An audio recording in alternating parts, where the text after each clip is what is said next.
Hi ladies, how's everybody doing? I'm so excited to pop in for this live stream. Today's topic is all about how to become the most confident woman in the room. And the 5 ways I'm going to share, they're actually surprising, and I can guarantee you they're not what you think.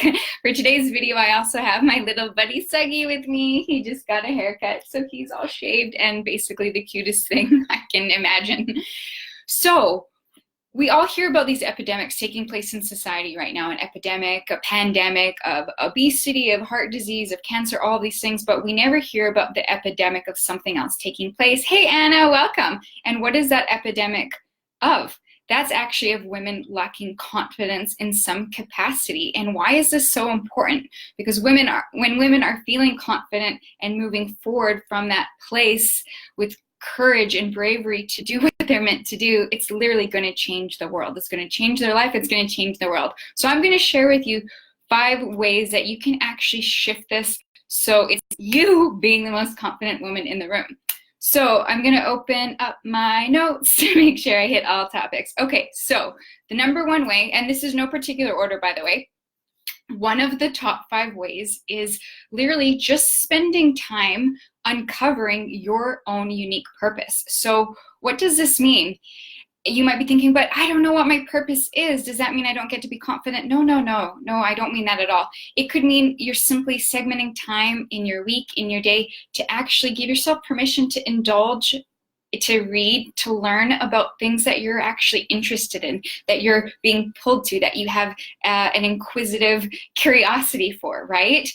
Because that in itself is the breadcrumb trail that's going to gradually unfold and lead you to that thing that you think, you know what, I really do think this is my passion or my purpose. And let's say you already have uncovered your purpose, but you're not spending time on it, or infrequently, irregularly spending your time in it. That's your cue to value your time, to put some on that. So that might mean saying no to something so that you can submerge yourself in that thing that really makes your heart sing.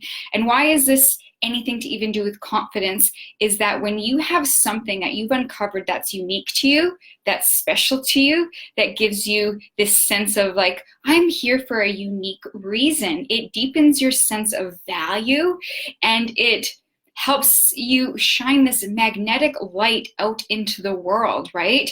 It reflects that you're willing to put your needs as a priority and not on the back burner to everyone else's needs.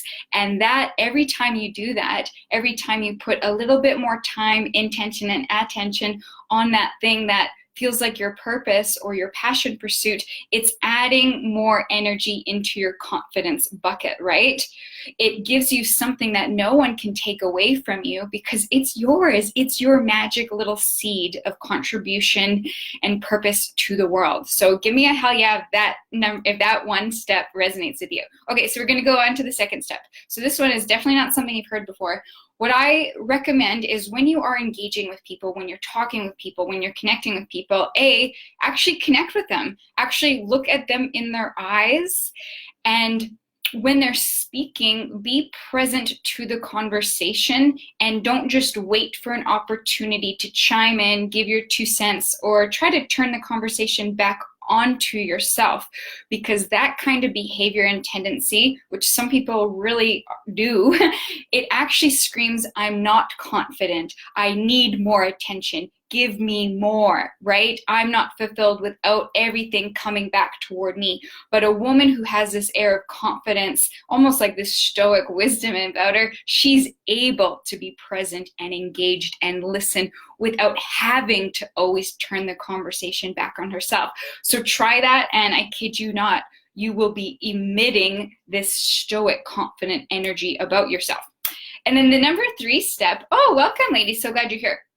The number 3 step, and again, no particular order, and I know you've heard this one before, it's posture. It's actually being mindful of your body position, holding yourself not with egotistic, ooh, look at me everybody, but like honoring yourself. Like, you don't need to be slunched over, shoulders rounded, head down. That definitely screams lack of confidence. But as an energy healer, I can tell you this is actually an energetic shift you're doing. Being like this like slumping versus being upright, it's actually contracting your heart chakra. When your heart chakra is open, beaming, it's actually literally a more attractive, welcoming energy. So the number one compliment I get from strangers, the number one compliment I get, it's never my face, my hair, my body. It's never anything about like an aesthetic appearance. It's always my posture. And an example of this, which is what inspired me to film this video, is yesterday I was working on my laptop outside on a patio at Starbucks, and the same thing happened that happens to me about once every 3 to 4 weeks. A stranger out of the blue, I didn't even see coming, literally walks right up to me and compliments my posture. So what are the odds of that? Like, you might even be like, really, that happens? Yeah, that's the only compliment I receive from strangers, it's my posture. But there's something about my energy field with what's happening in that posture working on my laptop that it's a more inviting energy, a more magnetic energy to a stranger walking by, that they feel compelled to come over. The lady yesterday literally like was almost in a panic to get over to me and be like, your posture. I was like, thank you. It really meant a lot because I understand the energetic concept of that, of what just unfolded there. So be mindful when you walk into a new environment and you're feeling nervous. Don't contract your energy. Stand up proud. Be happy and confident with the woman you are. Okay, so hope that number 3 point resonates, gets you excited. Let's talk about number 4. So remind yourself, the most important approval or piece of acceptance you will ever receive from anyone, no surprise here, it's yourself. It is yourself. So sometimes this means you might give yourself a pep talk before you walk out the door, going into that job interview, that new environment, and say, like literally say out loud how much you love and approve of you, how much you matter, how enough you are just the way you are. Sometimes you need that extra little pep talk before you're going into a nerve-wracking situation, and before long you can actually start believing these words as truths where you no longer need the pep talk. But really at a fundamental, deep down cellular level, if you can give yourself that all-encompassing approval and not have it be dependent on someone else, that's going to exude confidence that no amount of makeup, fake eyelashes, fake nails, beauty treatments will ever give you, right? Confidence is an internal job. All of the stuff, the lipstick, it doesn't mean anything if it's not first tapped into at an energetic level. Okay, so let's move on to step number 5. So ladies, take back your financial freedom. Your financial freedom, this is a ton to do with root chakra, right? Root chakra is where we have our money story at play. This is where we feel grounded, safe, secure, like all of our needs can be met. But when a woman doesn't have financial freedom, where her ability to pay her mortgage, buy clothes, travel is all dependent on a man, like permission, can I have money? I can't cover my bills. That right away wipes out her sense of stability and security, root chakra, with her being able to take care of herself in her life. Now, if we have this deep-seated fear that I can't take care of myself, then that's going to limit our sense of confidence, right? But when you're walking around knowing you can fully take care of yourself, needs, wants, desires, the whole kit and caboodle, that's going to fill your confidence bucket so much and also keep your root chakra nice and happy. And that's a perfect segue, ladies. You all know by now I'm fiercely passionate about supporting light workers and leaders take back their financial freedom, do what they love, make money, more money, being of service to the world in their own unique capacity. But so many of these light workers have a block to receiving more. They have this cap of just enough to make ends meet, but not the overflow, not the amount to support their desired lifestyle. And so if you have not signed up yet for the 4-part money mastery video series with a bonus masterclass at the end, making it technically 5, you absolutely have to. This is going to be the mindset overhaul, the renovation. I mean, think about it. We renovate our houses.